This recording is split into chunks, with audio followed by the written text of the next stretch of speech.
Bonjour à tous. Aujourd'hui, petite vidéo, justement témoignage de nouveau, suite finalement des vidéos sur la reconversion professionnelle, on va dire masculine, puisque c'était exclusivement masculin. Il y avait eu, comme je l'avais dit, des demandes pour que des femmes puissent témoigner, parce que je trouvais ça super chouette. Et donc aujourd'hui, c'est Amélie qui va témoigner. Alors certains la connaissent peut-être, donc c'est Amélie de l'atelier Quinquette, si je ne dis pas de bêtises. Elle va vous raconter votre parcours. Alors c'est vraiment super chouette. Regardez. Voilà, c'est une pipelette, hein, c'est une femme, donc hein, c'est une pipelette, c'est souvent ce qu'on dit. Donc 48 minutes de témoignage, plein d'humour, plein de subtilité, assez sympa. Et puis au départ de son témoignage, elle n'hésite pas à décrire la chaîne telle qu'elle l'aperçoit et qui correspond totalement à la réalité des choses. Je leur remercie. Et puis pour le reste, amusez-vous bien et allez jusqu'au bout. Petite surprise, je trouve ça très sympathique. Donc voilà, je vous souhaite un bon visionnage et puis il y aura un deuxième témoignage d'une demoiselle qui a décidé de se reconvertir pour des raisons un peu particulières, toujours intéressant à connaître. Vous verrez, ça arrivera dans les jours qui arrivent. Voilà, allez, bon visionnage, à bien vite. Donc je suis Amélie de l'atelier Quinquette et je suis ici parce que Benoît Pirard m'a contacté pour témoigner sur ma reconversion professionnelle. Alors je vais essayer de répondre aux attentes de Benoît sur le sujet, je vais répondre à ses questions. Mais voilà, il m'a bien précisé que lui, sa chaîne, c'était pas du partage, c'était pas montrer du bon travail, c'était se développer sur YouTube et faire des vues. Des vues. Moi, il m'a dit, tu as vu, moi, je me suis quand même mis en mini-jupe, etc. Pour faire du clic, du like et des vues. Et c'est ma priorité. Donc, tu témoignes en tant que femme reconvertie en menuiserie. Tu essayes de faire quelque chose d'un peu... C'est parti, je réponds aux questions. Le travail sexy, ça, non? Ouais, je sais pas. Oh, ça va lui plaire, ça, je pense. Ah oui, ça devrait faire des vues, ça. Attends. Peut-être, hein. Oh oui, ça devrait être bien, ça. Sexy, non? Non? Le travail. Première question.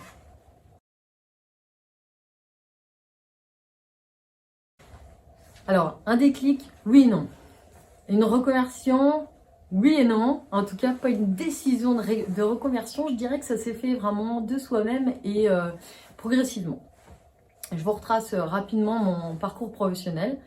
J'ai un profil école de commerce, j'ai travaillé en agence de communication et rapidement j'ai créé ma propre agence de communication que j'ai développée ensuite pendant une dizaine d'années. Sur conception de support de com, marketing, accompagnement aux entreprises et communication digitale.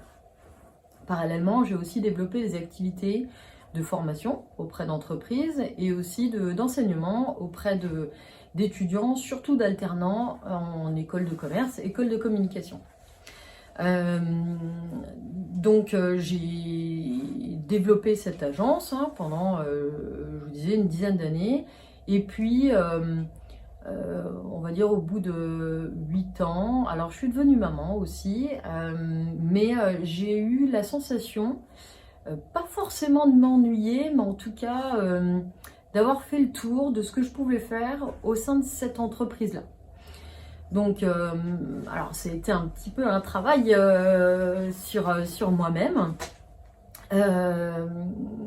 L'idée, c'était plutôt de dire, je m'ennuie pas forcément dans la communication, hein, ça c'est pas trop le souci, mais je vais peut-être aller le faire dans un autre cadre. Et puis, je pensais aussi que j'étais au bout de mon énergie dans le monde de l'entrepreneuriat. Et l'idée, c'était plutôt de trouver un poste à responsabilité en tant que salarié, mais sur un siège d'entreprise par exemple, où j'aurais pu mener des projets d'une autre envergure par rapport à mon agence de com, ma propre agence de com. Donc j'ai pris la décision de céder cette entreprise. Donc que j'ai vendu, on était fin 2018. Et voilà, tout le travail, un petit peu de, pas de deuil, hein, parce que je la cédais, je voulais pas mettre à la poubelle tout ce travail que j'avais mené pendant 10 ans au sein de cette agence. Mais tout le travail de prendre cette décision, de céder mon entreprise avait été fait. Et je l'ai vendu voilà, de manière assez sereine. Et puis ensuite, l'idée c'était plutôt de se projeter voilà, sur un job salarié plutôt à grande responsabilité. Alors, j'ai eu des contacts, j'ai eu l'occasion d'en discuter avec des entreprises qui étaient dans mes cibles, on va dire, et je me suis difficilement projetée en fait. Alors, je pensais être un petit peu lasse de l'entrepreneuriat, mais d'un autre côté, le salariat ne m'a pas forcément attirée. Alors, j'avais rapidement recréé une auto-entreprise après la vente de mon entreprise parce que j'avais gardé certaines activités de formation et d'accompagnement des jeunes, notamment des jeunes alternants en école de commerce. Donc, j'avais mon auto-entreprise. Plutôt donc du coup, accompagnement, conseil, prestation de services. Donc, je me suis dit, tiens, ce qui me motiverait, finalement, c'est peut-être encore l'entrepreneuriat. Et mes compétences, elles sont plutôt commerciales, communication digitale. Donc, pourquoi pas trouver un produit, parce que je voulais plus vendre de services, pas à ce moment-là, en tout cas. Je voulais plutôt être dans le produit, dans le plus concret. Donc, quel est le produit qui pourrait se vendre sur Internet et où, en fait, je pourrais mettre en avant mes compétences en business développement, plutôt sur Internet, en digital, puisque j'avais des compétences particulières et des compétences avérées dans ce domaine. Donc j'ai fait quelques recherches, j'ai regardé un petit peu ce qui me plaisait aussi. Alors moi j'ai toujours été attirée par les lumières, la mise en lumière des choses, pas l'électricité, hein, parce que j'ai pas envisagé d'être électricienne, pas l'électricité à proprement parler, mais vraiment les éclairages, le fait de créer des ambiances, des choses comme ça. Et puis donc du coup je me suis dit, ah, des lampes, tout ce qui est système d'éclairage, etc., ça peut être assez sympa. Mais il faudrait quand même plutôt créer des lampes, pas revendre des choses qui existent déjà, et puis surtout pas travailler avec des choses qui seraient fabriquées dans des pays qui ne correspondent pas à mes valeurs, en tout cas sur les méthodes de production. Et du coup, créer des lampes artisanales, pour moi, il fallait les allier avec du bois. Alors le bois, j'avais une certaine attirance pour le bois, évidemment. Je suis petite fille de menuisier. Mon grand-père avait créé son entreprise qui existe toujours et qui est toujours une entreprise familiale avec laquelle j'ai toujours des liens et encore plus aujourd'hui avec mon nouveau métier. Voilà, donc le bois me parlait forcément, cet atelier de menuiserie qui me rappelait des odeurs, des ambiances de mon enfance, d'où l'idée, création de lampes en bois. Mais pour moi, toujours à ce moment-là, l'idée c'était de trouver quelqu'un qui allait les fabriquer, alors en petite série, plutôt de manière artisanale. Et moi, ma compétence, elle était plutôt dans la commercialisation, business développement. Et puis, je me suis mise à faire des recherches, à trouver plein de choses qui me plaisaient, à en dessiner quelques-unes des lampes, à en imaginer beaucoup et à vouloir en réaliser. Je me suis retrouvée à la scierie du coin à acheter un beau plateau de chêne, et puis une poutre, et puis 2-3 trucs, et à revenir avec ma petite remorque, avec 2-3 trucs, et à me demander comment j'allais m'occuper de tout ça. À la ponceuse, ok, ça marche, un petit peu, un peu compliqué, un peu difficile. J'ai squatté une partie des extérieurs de la maison pour commencer à créer mes premières lampes. Et puis, voilà, je vous passe les détails, mais en tout cas, je les ai proposés à mon entourage qui m'ont validé. Alors, l'idée d'en faire peut-être un commerce ou autre, peut-être pas, parce qu'en tout cas, ça c'est quelque chose qui m'appartenait dans le fait de monter un business plan là-dessus. Mais en tout cas, qui m'ont validé la réalisation ou les réalisations et qui m'ont dit qu'effectivement c'était plutôt sympa, qui m'ont aussi donné leurs idées, qui m'ont accompagné parce que c'était mes premiers clients, évidemment. Les premiers à me faire des retours. Et puis, voilà, j'ai fait des premières ventes et j'ai fait une vente privée où je m'étais donné le défi de proposer autre chose que des lampes que j'avais déjà pu vendre. Et j'ai vendu une console que j'avais réussi à faire à peu près plate et dégauchir avec ma défonceuse et les moyens du bord. Et en plus, je l'avais mise à un prix qui me paraissait, alors qui était à la hauteur de mon travail, hein, mais en tout cas, je me disais, est-ce que quelqu'un va à ce prix-là estimer que ça correspond à quelque chose, en tout cas que la valeur en prix répond bien à des attentes et à quelque chose qu'on pourrait acheter à titre particulier. Et effectivement, voilà, ça a trouvé preneur le soir même. Quelqu'un qui est devenu d'ailleurs une très bonne cliente. Et du coup, ça m'a donné envie d'accepter d'autres défis, d'autres commandes. Et puis ensuite de développer de ça de manière un petit peu plus structurée, donc sous forme de société, plus seulement en auto-entreprise, avec des machines qui correspondent et en développant tout ça de manière un peu plus structurée. Et finalement, je suis retombée dans l'entrepreneuriat.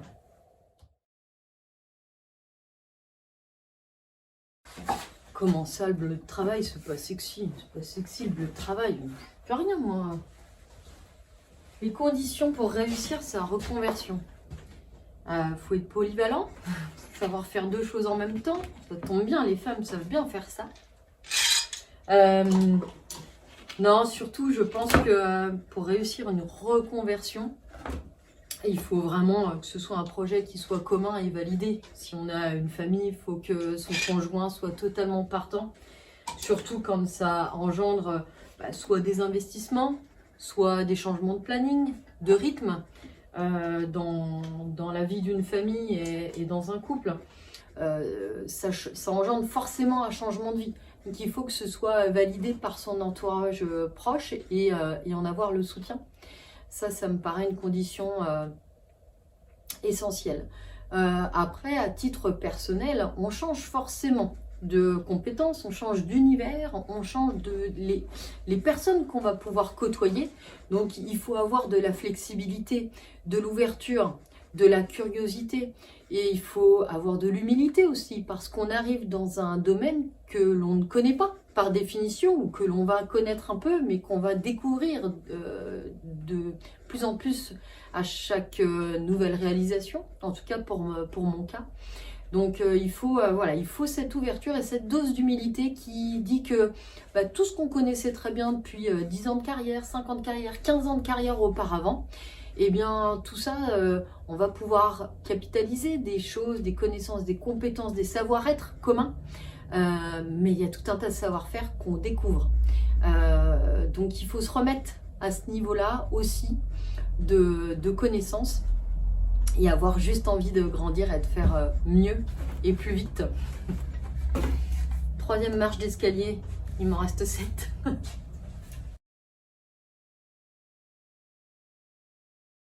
Qu'est-ce qu'il dit, Benoît? Je vais quand même pas me mettre en maillot de bain, en tenue de plage, pour faire des vues, quoi. Je travaille pas comme ça. Je travaille pas comme ça, quoi. Bon. Alors, est-ce que j'ai été aidée par des organismes officiels? Non. Pas du tout. C'est la raison pour laquelle je voulais vous retracer mon parcours professionnel. C'est parce que du coup, je rentrais dans aucune case qui me permettait de bénéficier d'aide, ni pour une formation, ni pour des subventions, ni pour avoir un revenu pendant le début de ma société ou pendant une formation quelconque, que ce soit en menuiserie ou autre chose d'ailleurs. J'étais en SARL, donc pour ma précédente entreprise, j'étais gérante salariée minoritaire. c'est le choix qui avait été fait à l'époque. Parce que j'avais 27 ans quand j'ai créé ma société et je voulais pas me retrouver dans un statut où j'étais pas salariée, ça me rassurait pas. Et la manière la plus intelligente qui nous a paru à l'époque, en tout cas, c'était de le faire de cette manière. Peu importe. Quand on est gérant, même salarié de sa propre entreprise, dans certains cas, on peut le faire, mais en tout cas, moi, je ne rentrais pas dans ce cadre-là et donc on ne peut pas cotiser au chômage. Donc j'étais pas demandeur d'emploi, je ne bénéficiais pas de chômage. J'avais par ailleurs déjà recréé mon auto-entreprise, donc j'étais même pas susceptible d'avoir le RSA finalement parce que j'avais quand même un certain nombre de revenus. J'étais pas sur une démission pour reconversion par exemple. Je n'ai pu bénéficier d'aucune aide de la part d'un organisme officiel.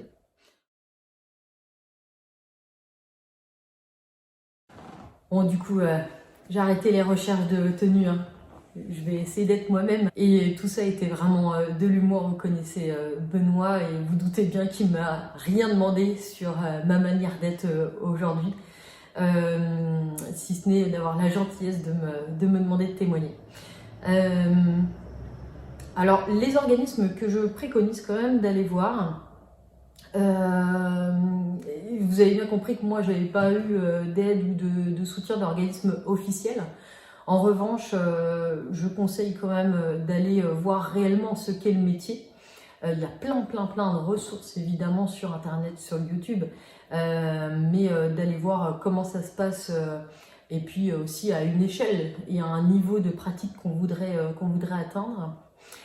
Partager au maximum par les réseaux sociaux. Moi, je le fais beaucoup par Instagram. Ça me permet d'être un peu moins seule dans mon atelier, bien que ce soit pas un poids.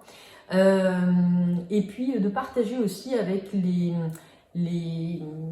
organismes locaux, alors que ce soit la Chambre des métiers ou même la Chambre de commerce, si on dépend aussi de la Chambre de commerce. Il y a généralement dans les CCI tout un tas de rencontres possibles entre entrepreneurs et pas forcément de rester que avec des artisans ou pas que avec des menuisiers, mais de partager avec tout type de chefs d'entreprise ou de personnes qui ont eu finalement à un moment donné le même parcours que vous. Ça, je trouve ça extrêmement intéressant et de faire de l'échange, du réseau de cette manière-là, pour peu que ce soit fait de manière totalement désintéressée et d'être purement dans l'échange et dans le partage, comme je pense à ce qu'on fait aujourd'hui sur les réseaux à travers nos chaînes, à travers nos comptes et ce que fait Benoît aussi à travers cette petite série sur la reconversion.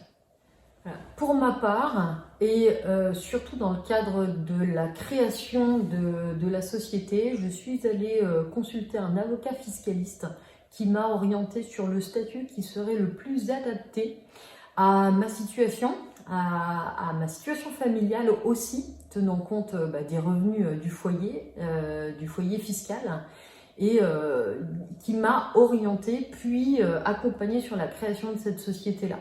Donc oui, c'est un investissement, mais c'est aussi une manière de s'assurer que les choses vont être bien faites et le plus adaptées possible à votre situation.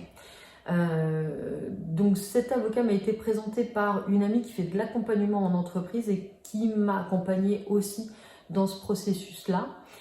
Et je pense également que le choix du comptable, de l'expert comptable est assez important parce que c'est bien lui qui va permettre de tirer les signaux, de donner les sonnettes d'alarme sur des fois des choses qui sont soit limites juridiquement, comptablement, soit qui vous mettent en danger financièrement. Et je pense que d'avoir confiance en son expert comptable est quelque chose qui est essentiel, en tout cas dans la création de la société.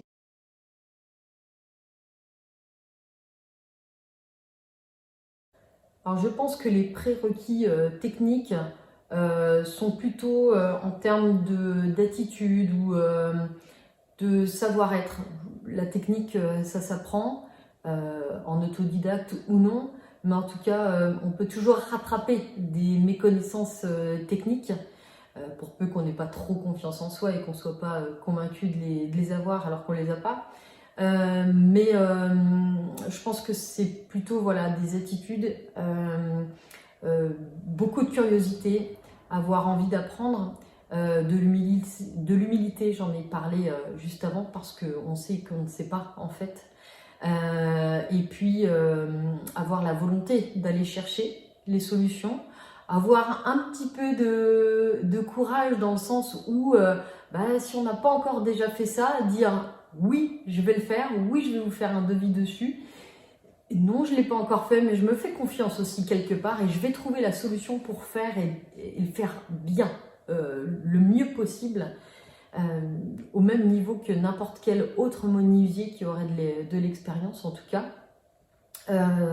Donc croire en soi et puis de manière un peu plus terre à terre, je pense qu'il faut avoir une bonne vivacité d'esprit, savoir rebondir quand on n'a pas forcément bien fait ou qu'on n'a pas de suite la solution, être vif aussi, voilà, se forcer à faire du calcul mental parce qu'à un moment donné, sortir toutes les 5 minutes sa calculette, il faut se faire confiance et puis réfléchir un petit peu soi-même pour reporter des calculs ou des choses comme ça, ou trouver la manière de ne pas calculer justement.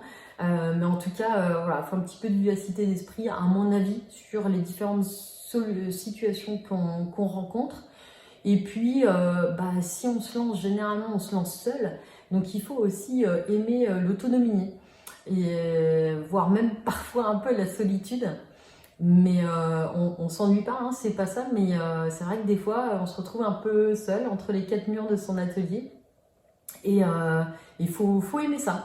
Et, voilà.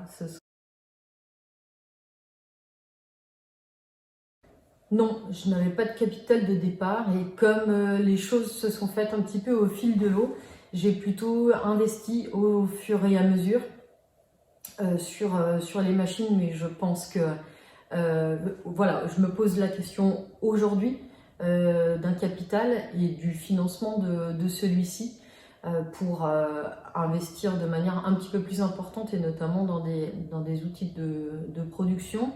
Mais je pense que oui, si ça ne se fait pas de manière un petit peu progressive comme moi, il faut avoir un capital de départ. Je pense à 10 ou 15 000 euros si on a déjà le local, ou alors si on le trouve à le louer à bon prix. Mais je pense que c'est le minimum.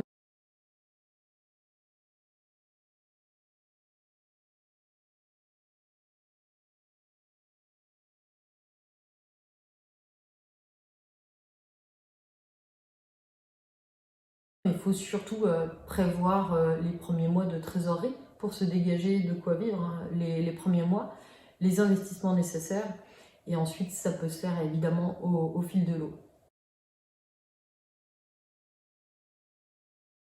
Je vous ai raconté un petit peu l'histoire de la naissance de l'atelier Quinquette tout à l'heure. Mes premiers clients, ma famille, mes amis, les amis de mes amis. Donc j'ai fait une vente privée voilà, dans un cabinet médical un soir.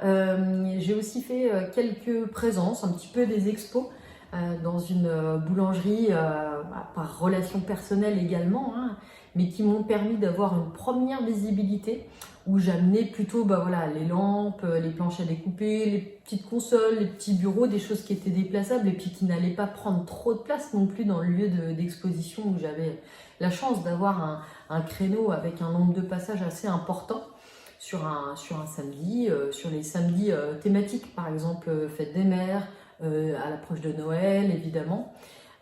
Donc j'avais une belle visibilité, ce qui m'a permis de distribuer un certain nombre de cartes de visite, de me faire connaître, de prendre des contacts pour faire d'autres choses que ce que je vendais le jour-là.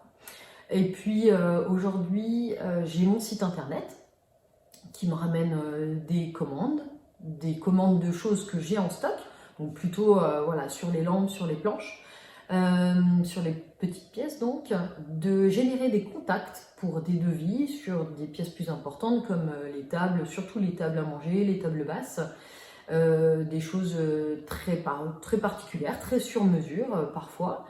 Et puis j'ai Instagram, je communique énormément sur Instagram, donc ça me ramène également des contacts et des clients. Et puis, ce qui marche aujourd'hui le mieux, c'est pas pour me déplaire, c'est le bouche à oreille. Parce que c'est une belle preuve de reconnaissance et surtout ça me permet de rester quand même plus ou moins en local, donc de ne pas envisager soit des gros déplacements, soit des grosses livraisons où on n'est jamais trop sûr. Faire livrer une table de 200 kilos, il faut quand même avoir beaucoup confiance dans son transporteur. Donc aujourd'hui, voilà, cette méthode aussi de bouche à oreille me permet de rester en local, ce qui me rassure pour l'instant. Ce qui ne m'a pas empêché de sortir un petit peu du local hein, par moment, mais voilà mes sources essentielles de clientèle aujourd'hui. Comment dire, YouTube, 650 abonnés, pas monétisable, donc non. Par contre, je peux faire le parallèle avec Instagram, parce que c'est vrai que c'est un média social que je travaille. Avec plaisir, hein, avec beaucoup de plaisir. Et donc Instagram m'a rapporté voilà, quelques clients, quelques contacts, énormément d'échanges et parfois au quotidien, beaucoup de soutien aussi, ok, mais ça fait pas des revenus tout ça. Les quelques vidéos que je mets sur YouTube, clairement, c'est de la perte de temps, en tout cas sur le plan production, sur le plan chiffre d'affaires pour l'entreprise. En revanche, sur Instagram, j'ai pu bénéficier d'un certain nombre et je ne le développe pas spécialement parce que j'ai pas le temps, mais je suis favorable à ça, développer un certain nombre de partenariats entre guillemets, mais qui ne sont pas rémunérés, qui sont plutôt des envois de produits gratuits que je mets ou pas d'ailleurs en avant derrière. En tout cas, moi, pour l'instant, j'ai pas eu d'obligation de le faire et je le fais de toute façon, que ce soit envoyé gratuitement ou pas, je le fais avec plaisir si je trouve que ce produit présente un intérêt pour la communauté qui me suit et qui va me poser des questions sur ce produit-là parce qu'il me voit l'utiliser. Que ce soit de l'huile, des forêts, un outillage en particulier. Voilà. Donc très clairement, pour faire croître une société, moi je vois deux moyens essentiels. Augmenter le chiffre d'affaires, avec la marge qui va avec évidemment. Et pour augmenter la marge, si on n'augmente pas spécialement le chiffre d'affaires, il y a une autre méthode, c'est de faire baisser les achats. Eh bien évidemment, si on vous envoie des produits, des consommables, et que ça vous fait économiser un certain nombre d'achats de l'ordre de quelques centaines d'euros par mois, et bien évidemment vous augmentez votre marge. Donc c'est une façon de faire qui, encore une fois, je ne développe pas spécifiquement, mais effectivement c'est quelque chose qui me rend bien service quand on m'envoie des outils de travail qui vont me permettre d'alimenter tel ou tel projet qui arrive et de réaliser de ce fait des économies, donc d'augmenter ma marge. Il faut que si quelqu'un me propose une gratuité sur un consommable ou un outillage, que ça me serve réellement et que ça ne m'encombre pas plutôt qu'autre chose, où je n'ai pas l'intention de faire une collection de visseuses ou de vis ou de système quelconque. C'est pas le but. Je veux pas mettre les pieds dans le plat, mais quand je vois certains qui vont dupliquer un outil, la visseuse, n'importe quoi, dans 3 marques différentes, qui les sortent toutes neuves des coffrets pour les utiliser devant la caméra, mais qui en fait s'en servent pas, bon, clairement, voilà, ça je ne vois pas l'intérêt. Donc je ne compte pas là-dessus pour augmenter mes revenus, mais je compte là-dessus pour diminuer mes charges.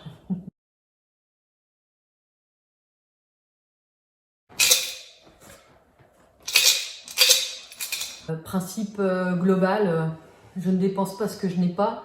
Je mets suffisamment de côté pour gérer les charges qui arrivent dans le mois ou les mois suivants, ou en tout cas les charges qui sont liées à ce que je viens d'encaisser. Ça, elles doivent être automatiquement réservées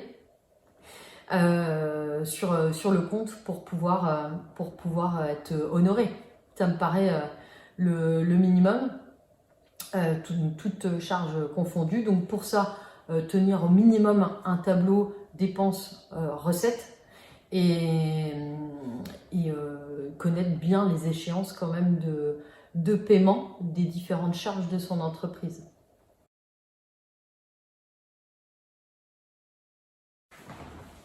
Alors moi, la TVA, donc je suis soumise à TVA sur ce que je facture et je récupère la TVA sur mes dépenses.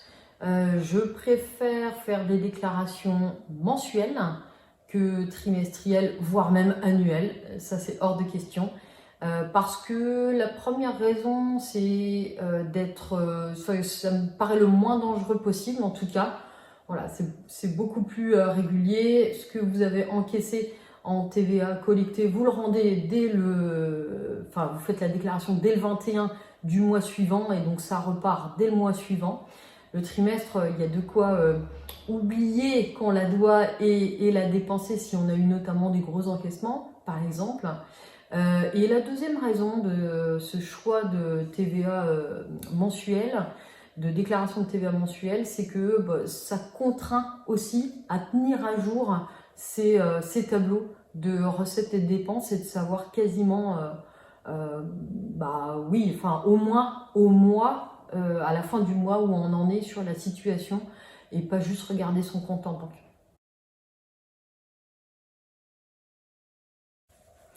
Alors j'ai de la chance, je suis allée voir la super vidéo que Benoît a faite sur le calcul du taux horaire. Donc j'ai fait d'ailleurs dès ce matin un calcul vite fait, sans rentrer dans tous les détails, mais un calcul vite fait pour ramener mes dépenses d'entreprise, mes dépenses privées, le ramener au nombre de jours travaillés, etc. Vous irez voir sa vidéo. Donc je l'ai fait vite fait.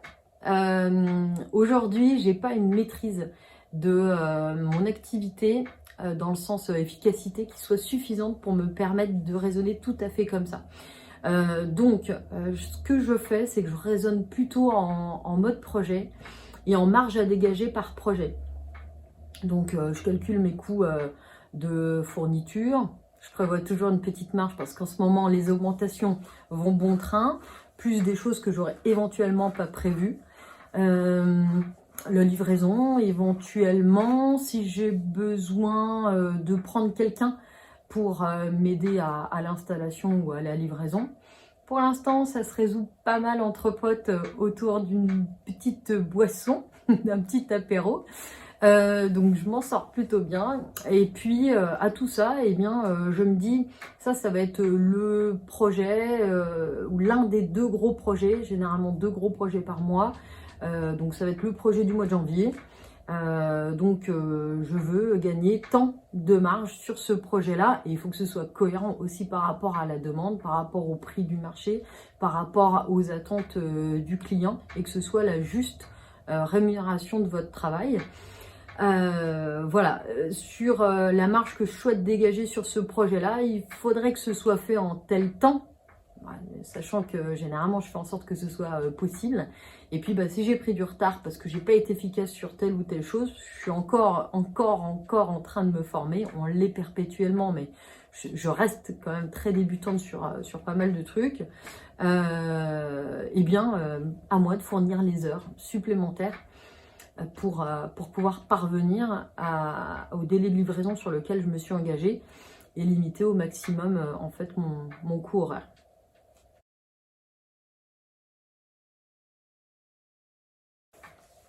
Ce qui conditionne essentiellement l'investissement dans une nouvelle machine, c'est est-ce que j'en ai besoin? Est-ce que j'ai l'utilité de cette nouvelle machine? C'est pas elle me fait rêver, je vais me l'acheter parce que j'ai la trésorerie sur le moment. Est-ce que j'en ai besoin et est-ce que je vais en avoir l'utilité immédiate sur un projet à venir et est-ce qu'elle va m'apporter de la productivité en plus et de l'efficacité supplémentaire? Je n'ai pas la possibilité aujourd'hui, en début d'activité, de juste dire je vais prendre une plus grosse machine parce que ça va faire bien sur Insta d'avoir une plus grosse machine. C'est non. Il faut qu'elle soit rentable assez rapidement. Dans l'idéal même que ça rende quasiment... alors, On ne parle pas, par exemple, d'une nouvelle combinée, d'une nouvelle scie à format. Mais sur de l'électroportatif, par exemple, il faut quasiment qu'elle soit amortie dans le projet sur lequel, pour lequel j'achète cette machine. Ensuite, des conditions secondaires qui sont, est-ce que j'en ai les moyens? Est-ce que j'arrive à avoir un bon prix auprès du fournisseur, ou en tout cas un prix qui me semble juste par rapport à tout un tas de choses? Est-ce que j'aurais pas mieux finalement en prenant de l'occasion récent? Est-ce que j'aurais pas mieux en allant sur une autre marque, chez un autre fournisseur, en allant à la proximité plutôt que sur Internet? Et puis, est-ce que j'ai la place dans mon atelier? J'ai des contraintes de place aujourd'hui qui sont pas prêtes de s'arranger pour l'instant, parce que j'ai fait le choix d'adapter une dépendance de la maison pour pouvoir travailler dans le même cadre que l'environnement familial. Voilà, c'est ce qui conditionne l'achat d'une machine. Et puis éventuellement, voilà, est-ce que je vais en avoir la maîtrise? Est-ce que je vais pouvoir la maîtriser, moi qui travaille seule, qui suis une femme? Il est vrai, je n'ai pas tout à fait la même force qu'un homme. Je suis une grande défendresse de la parité et de l'égalité, mais à un moment donné, il est vrai que je ne peux pas manipuler les machines, les morceaux de bois, etc. de la même manière qu'un homme le ferait. Donc je m'adapte, hein, j'ai des petites astuces, j'ai des petits machins roulants un peu partout. Je fais des sauts de puce quand j'ai un plateau de 60 kg à porter, voire plus. Mais le but étant d'y arriver, eh bien, le raisonnement est le même sur la machine.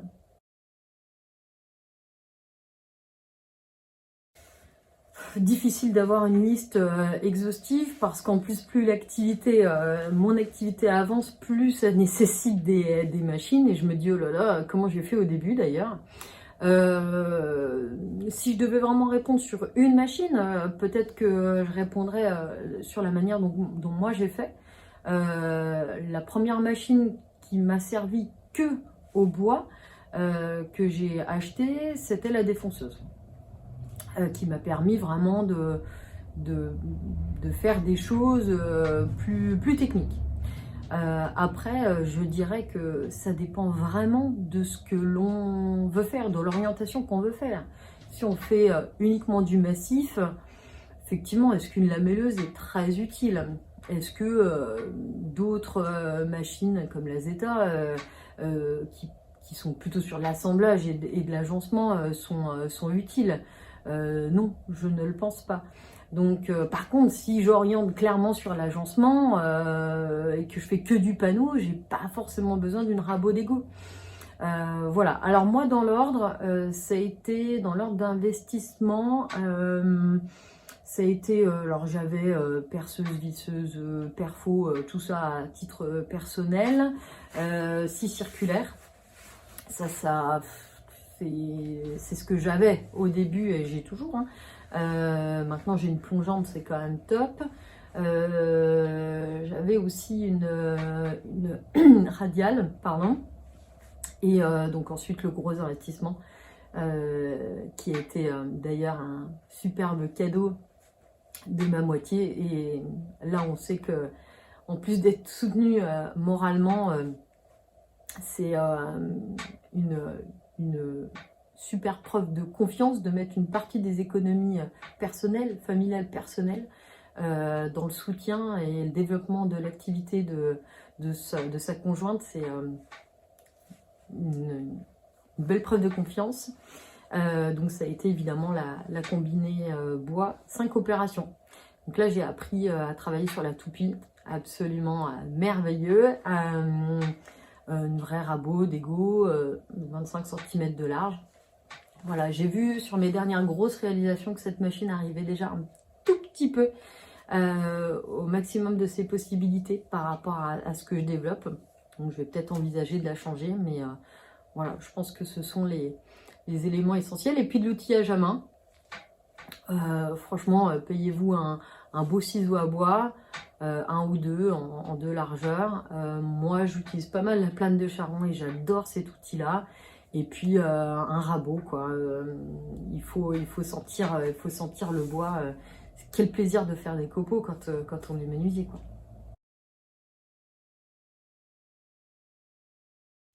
Alors, des logiciels pour ma partie production, si je ne me trompe pas, le seul logiciel que j'utilise, c'est SketchUp, qui me permet donc de modéliser les projets, de les proposer aux clients, de les faire valider et aussi qui est une aide pour mon débit derrière et pour ma propre production.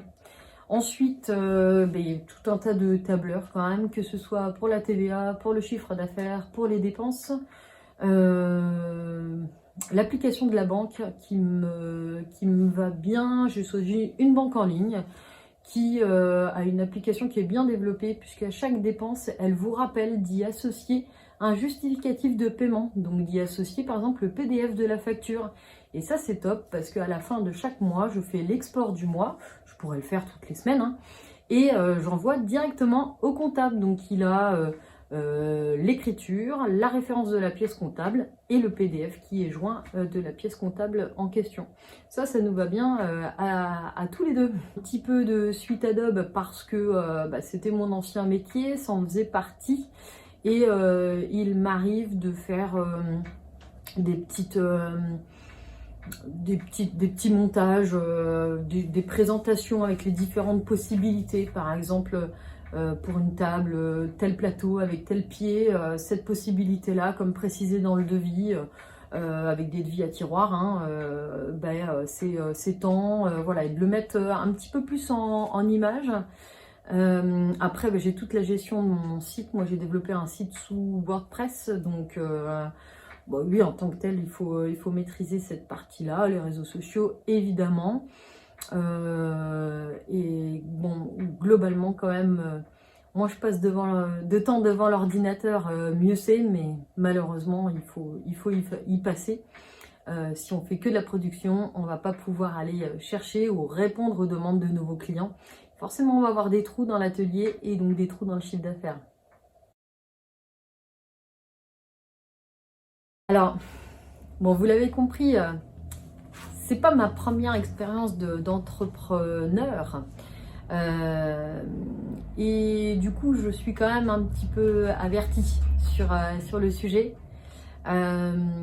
Si je suis aujourd'hui sur un atelier qui se trouve quasiment à coller à la maison, c'est que justement, ça me permet d'avoir cette flexibilité et notamment d'emmener et d'aller rechercher mon fils à l'école dans le village. Ça, c'est quelque chose qui est extrêmement important. Alors, il faut des heures, il faut de la compréhension de la part de sa famille par rapport à l'activité que je développe aujourd'hui. Mais il y a une chose qui est sûre, c'est que ma famille restera mon ultime priorité. Et que si un jour, ça doit, parce qu'il y a un gros truc, je sais pas, hein, même peut-être dans le bien, hein, mais et que ça doit clore mon entreprise, eh bien, voilà, une entreprise, ça se remonte, ça se refait, on fait d'autres choses, mais ce ne sera jamais au détriment de ma famille, et ça, je parle avec quasiment 15 ans d'entrepreneuriat derrière moi. Je pense qu'il faut quand même avoir une petite forme physique. Voilà, les journées sont parfois éreintantes, il faut le dire. Les courbatures vont bon train sur certains projets. Il faut être conciliant, je pense. Il faut être conciliant avec ses propres contraintes personnelles, mais il faut être conciliant avec les clients. Il faut être conciliant avec les autres corps de métier avec qui on se retrouve sur un chantier ou avec qui on doit se coordonner parfois sur certains projets. Conciliant avec ses fournisseurs qui vont nous dire qu'on devait être livré telle semaine mais que ce ne sera pas le cas. Il faut être donc de ce fait, pas que conciliant, mais il faut être de ce fait un petit peu négociateur. Il faut avoir du caractère, je pense, surtout pour une femme. Il faut avoir du caractère dans le sens où on n'a pas moins de crédibilité, on n'a pas moins de compétences qu'un homme. Et croyez-moi, il y a quand même un petit peu de préjugés là-dessus. J'ai la chance de faire partie d'un fabuleux collectif qui sont les filles du BTP, qui ont un petit peu de visibilité sur les réseaux, où on échange, hein, tout corps de métier confondu, on échange beaucoup sur ces difficultés d'être des femmes dans le monde de l'artisanat. Et oui, ça met des difficultés supplémentaires, il ne faut pas se le cacher. En plus des difficultés physiques, hein, on n'a pas les mêmes forces physiques qu'un homme. Mais on trouve des manières de faire différemment. Je pense quand même qu'il faut être un petit peu commercial. Dans le sens où, oui, il faut savoir si ce n'est vendre ou vendre cher ou vendre bien. C'est pas dans ce sens-là que je le dis, c'est dans le sens où faut savoir mettre en avant les choses, quoi. Alors si c'est soi-même, ses propres talents, plus ou moins volontairement, en restant naturel, ça marche souvent très très bien. Juste dire, pas avoir peur de dire qui on est, comment on a fait, comment on voit les choses, et l'affirmer. Je pense que ce sont les qualités d'un bon artisan. Et puis, surtout parce que moi c'est ce que je recherche aussi chez des artisans, hein, je suis aussi consommatrice, c'est la fiabilité de sa parole et la transparence. On peut avoir du retard, ça peut, mais on peut aussi le dire. Et voilà. En tout cas, si on dit qu'on envoie le devis tel jour, il faut l'envoyer tel jour. Ou alors, il faut se donner plus de délai. Il ne faut pas dire, vous avez mon devis demain, et puis 3 semaines après, le client attend toujours. À ce moment-là, il faut dire, vous aurez mon devis dans 3 semaines parce que je suis plus à l'atelier, pas du tout sur l'ordinateur, enfin, ou peu importe. Mais voilà, la transparence et donner de la fiabilité à ses clients. Ah bon, on arrive à la fin des questions. Bon, j'espère que j'aurai été au niveau d'attente de Benoît, avec des tenues adaptées, quoi. Et puis, de toute façon, il m'avait dit, te lance pas à faire des parodies, des trucs comme ça. En ce moment, il y a des gens qui sont un peu sceptiques sur le sujet. De toute façon, je ne saurais faire l'accent belge, hein, et faire comme il fait bien Benoît. Ça soulèverait bien des débats, croyez-moi, je ne saurais bien le faire.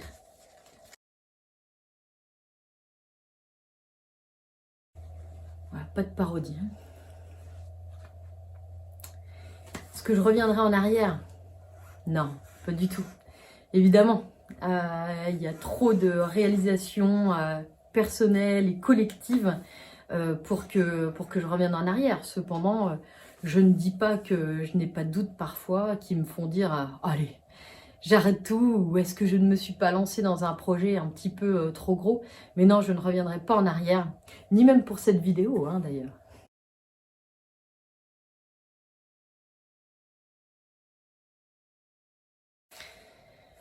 Un conseil, soyez vous-même. Hein. Et oui, bien sûr. Parlez avec le cœur, exprimez-vous. Si vous avez envie de faire des choses, tentez-le. Tentez. De toute façon, qui est-ce qui va vous dire que c'est mal? Et puis quand bien même, on a droit à l'échec. On a le droit de ne pas faire tout bien. Donc, lancez-vous. La menuiserie, c'est un métier formidable parce que ça nous permet de toucher à beaucoup de choses et de toucher cette magnifique matière qui est le bois, évidemment. Pour ma part, je fais aussi d'autres matières, le métal, la résine. Et c'est autant de découvertes à chaque fois qui me permettent de m'éclater dans mon nouveau métier. Alors, assurez quand même un minimum vos arrières, surtout si vous n'êtes pas seul. Évidemment, faites-le de manière raisonnée et un tout petit peu réfléchie. Voilà, mais soyez vous-même. Merci beaucoup de m'avoir donné l'opportunité de m'écouter sur cette chaîne. Merci à Benoît. Merci à tous les autres d'avoir partagé aussi votre expérience. Et puis évidemment à votre écoute pour toute discussion qui sera de toute façon intéressante de mener et d'avoir avec des gens concernés ou non par la reconversion. À bientôt, c'était un plaisir.